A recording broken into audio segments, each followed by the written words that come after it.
basically I stayed along this little plate right here.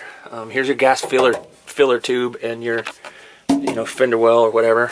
And there's this little square thing, and I think that's a seat bracket. If you had like a Safari or something like that, it would, there's the seat brackets was sitting there. But anyway, stayed along the top of this ridge. I measured, came down here in this little channel here, and just kind of went straight across. Measured 5.5 inches up, as you can see, and then straight out, approximately right about 12, dead even, maybe 12.25, and then 9.5 inches up this way. So perfect square. Then I just got the cut-off wheel and started going along really gingerly, and as soon as it would pop through, I'd just release on it. So, take your time if you decide to do this.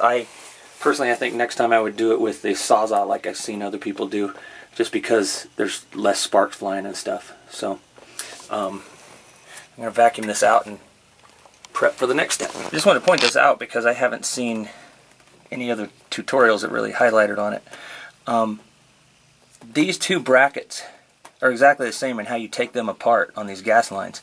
So what I had to do was, this just slipped over here, and you don't do anything forcefully because this whole thing is plastic, but I just squeeze these little brackets with my left hand, and then with my right hand I just kind of wiggle this off of here, and that gas line popped right off. That's how you do this one as well. And then this middle one is different. This one has a little flange here, which is just a different bracket of some sort. And the way I got that going was, let's see here. I took my needle nose and I just squeezed that just till it deformed a little bit. You don't want to squeeze it too tight because it'll definitely bust off. Until it deforms just a little bit, and it was able to clear that flange, and then I just went ahead and pulled it off. So as you can see, I have the new fuel pump in there, and there was a couple things that I realized after the fact, after I already got it in, that probably should be mentioned. I was explaining how to take off these hoses. Well, that's how to take them off for sure. However, these little plastic pieces right here that clamp it onto that flange stay on the old fuel pump.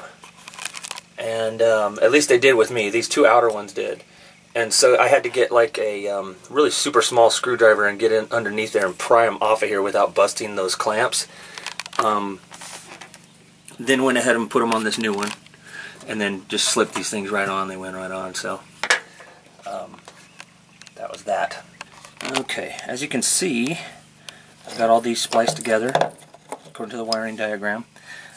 There's like 4 different diagrams here on this particular set of instructions that I have, and once you find the one that you best matches yours, then I just circled it so I wouldn't have any problems. Cut, strip the wires, put on those adapters, and then it's pretty gold. I'm going to go ahead and wrap that with some black tape just for my peace of mind, and then on to the next step. Okay, so we're all taped up and plugged in, and the only thing left to do is go hook up the battery and test drive it. So then hook down this floor after everything's all working fine. Okay, moment of truth in Yale work van. Let's see if this worked.